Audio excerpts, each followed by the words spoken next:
உலகம் முழுவதும் பயன்பாட்டில் இருக்கக்கூடிய கூகுள் குரோம் ப்ரௌசரை சென்னையை சேர்ந்த தமிழர் ஒருவர் விலை பேசி இருப்பது தான் இன்னைக்கு டெக் உலகில மிகப்பெரிய ஒரு பரபரப்பை ஏற்படுத்தி இருக்கு. கூகுளோட சிஇஓ இருக்கிறது தமிழர் சுந்தர் பிச்சை தான். இவர் கூகுள் நிறுவனத்தோட தாய் நிறுவனமான அல்பபெட்டோட சிஇஓ இருக்கிறாரு. இந்த கூகுள் நிறுவனம் பாத்தீங்கன்னா பல்வேறு விதமான சேவைகளை வழங்குறாங்க. குறிப்பா கூகுள் குரோம் ப்ரௌசர் மட்டும் இல்லாம ஜிபே, அது மட்டும் இல்லாம கூகுள் மேப்பு, இந்த மாதிரி பல்வேறு சேவைகளை வழங்கிட்டு வராங்க. இப்படிப்பட்ட ஒரு சூழ்நிலையில தான் கூகுளுக்கு நிறுவனத்துக்கு எதிராக அமெரிக்காவில் ஒரு தன்னார்வலர் வழக்கு தொடர்ந்திருக்காரு. அதாவது கூகுள் குரோம் தான் எல்லா விதமான டெஸ்க்டாப்லயும் சரி, லேப்டாப்லயும் சரி, ஆண்ட்ராய்டு போனா இருந்தாலும் இல்ல ஐபோனா இருந்தாலும் சரி, எல்லா விதமான இந்த தொழில்நுட்ப வசதி கொண்ட இதுலயுமே பாத்தீங்கன்னா கூகுள் குரோம் பெருமளவுக்கு ஆக்கிரமிப்பு செஞ்சிருக்கு. இது மற்ற எந்த ப்ரௌசர்களுக்கும் வழி விடாம இவங்க மட்டுமே ஆதிக்கம் செலுத்தி இருக்காங்க. இது மிகப்பெரிய அநீதி அப்படிங்கிற மாதிரி ஒரு வழக்கு தொடர்ந்தாரு. இந்த வழக்கு கூகுள் நிறுவனத்துக்கு ஒரு மிகப்பெரிய சிக்கலை கொடுத்திருக்கு அப்படின்னு நான் சொல்லலாம். அதனால என்ன பண்ணிருக்காங்கன்னா, கூகுள் நிறுவனம் தங்கள்கிட்ட இருக்கக்கூடிய ஒரு சில வித சேவைகளை வித்துடலாம் அப்படின்னு ஒரு முடிவுக்கு வந்திருக்காங்க.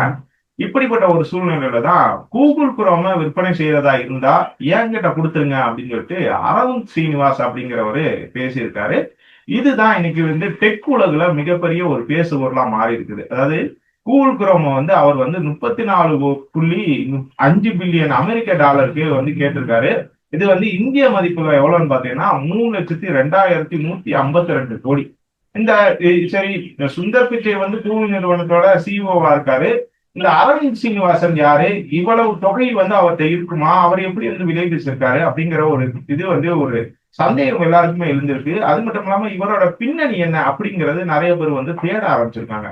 இவர் யார் இந்த அரவிந்த் சீனிவாசன் அப்படின்னு பார்த்தோம்னா, இவர் தமிழ்நாட்டுல சென்னையை சேர்ந்தவர் தான் அரவிந்த் சீனிவாசன்.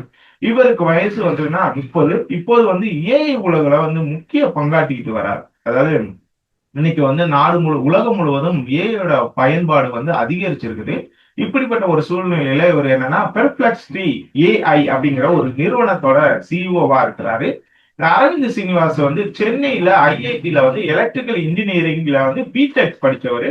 அது மட்டும் இல்லாம எம்டெக்கும் படிச்சிருக்காரு. அதன் பிறகு என்ன பண்ணிருக்காருன்னா, அமெரிக்காவில் போயிட்டு இந்த மெஷின் லேர்னிங் பிரிவுலையும் பிஹெச்டி முடிச்ச இவர் பாத்தீங்கன்னா பல்வேறு முன்னணி நிறுவனங்கள்ல பணியாற்றி இருக்காரு.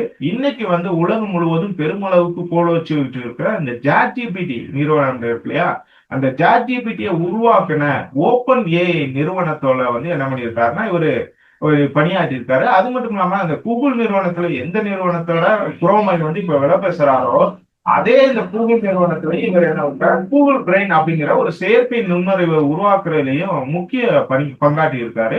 அதுக்கப்புறம் பாத்தீங்கன்னா டீப் மைண்ட் அப்படிங்கிற ஒரு நிறுவனத்திலையும் இந்த அரவிந்த் சீனிவாசன் பணியாற்றி இருக்காரு. கடந்த 2022ஆம் ஆண்டு 3 நண்பர்களோட சேர்ந்து ஸ்டார்ட் அப் நிறுவனத்தை ஒண்ணு தொடங்கினார். அதுதான் இந்த பெர்ப்ளெக்சிட்டி ஏஐ.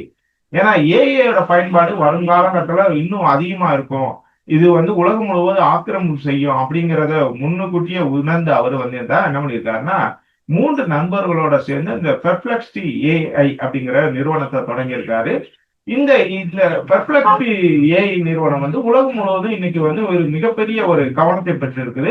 பெர்ப்ளெக்சிட்டி ஏஐ நிறுவனத்துக்கு பன்னாட்டு அளவுல அது பல்வேறு நாடுகள்ல இருக்கக்கூடிய இவங்களும் தொழிலதிபர்களும் தொடர்ச்சியா முதலீடுகளை போட்டுக்கிட்டே இருக்கிறாங்க. அதனால இந்த பெர்ப்ளெக்சிட்டி ஏஐ நிறுவனம் தொடர்ச்சியா வளர்ந்துட்டே இருக்கு. குறிப்பா அமேசான் நிறுவனம் இந்த பெர்ப்ளெக்சிட்டி ஏஐ, அதாவது அரவிந்த் சீனிவாசனுக்கு சொந்தமான அந்த பெர்ப்ளெக்சிட்டி ஏஐ நிறுவனத்துல அமேசான் நிறுவனமே 800 கோடி ரூபாய் முதலீடு செஞ்சிருக்காங்க.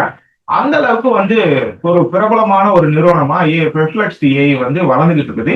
இப்படிப்பட்ட ஒரு சூழ்நிலையில தான் அண்மையில பிரதமர் மோடியை அரவிந்த் சீனிவாசன் சந்திச்சாரு. அவர் இந்தியா சார்பில் ஒரு ஏஐ உருவாக்குற சம்பந்தமா ஆலோசனை நடத்தினதா சொல்லப்படுது. இது மட்டும் இல்லாம அவர் இசையமைப்பாளர் ஏஆர் ரஹ்மானையும் சந்திச்சு பேசினாரு. அது மட்டும் இல்லாம நடிகர் கமல்ஹாசனையும் அந்த இவர் அரவிந்த் சீனிவாசன் சந்திச்சு பேசினாரு. என்ன காரணம்னா, அந்த கமல்ஹாசன் கடந்த சில ஆண்டுகளாவே இந்த ஏஐ சம்பந்தமா பேசிட்டு இருக்கிறதோட திரை உலகத்துல ஏஐயோட அதிக அளவுக்கு பயன்படுத்தணும் அப்படிங்கிற மாதிரி ஒரு விஷயத்த சொல்லிக்கிட்டே இருந்தாரு. அது தொடர்பா விவாதிக்கிறதுக்கும் திரை உலகத்துக்கான ஒரு ஏஐ வடிவமைக்கிறது, அதுக்கான ஒரு தொழில்நுட்பத்தை உருவாக்குற சம்பந்தமா அந்த அரவிந்த் சீனிவாசன் கமல்ஹாசனோட பேச்சுவார்த்தை நடத்தினாரு. இந்த அளவுக்கு வந்து ரொம்ப பிரபலமா இருக்கக்கூடிய அந்த அரவிந்த் சீனிவாசன் தான் இப்ப வந்து கூகுள் குரோம் நிறுவனத்தை வந்து விலை பேசியிருக்காரு.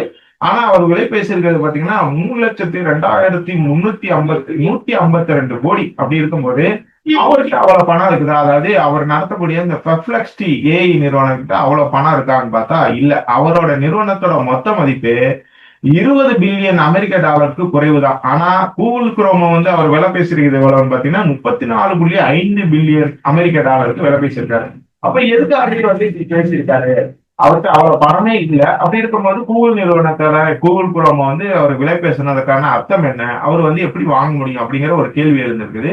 ஆனா இது தொடர்ச்சியா வந்து பிரபலங்களை சந்திச்சு தன்னோட நிறுவனத்துக்காக வளர்க்கறதுக்கான வேலையில ஈடுபட்டு இருக்கிற அந்த அரவிந்த் சீனிவாசன் இதையும் வந்து ஒரு விளம்பர தம்பதம் பயன்படுத்திருக்காரு.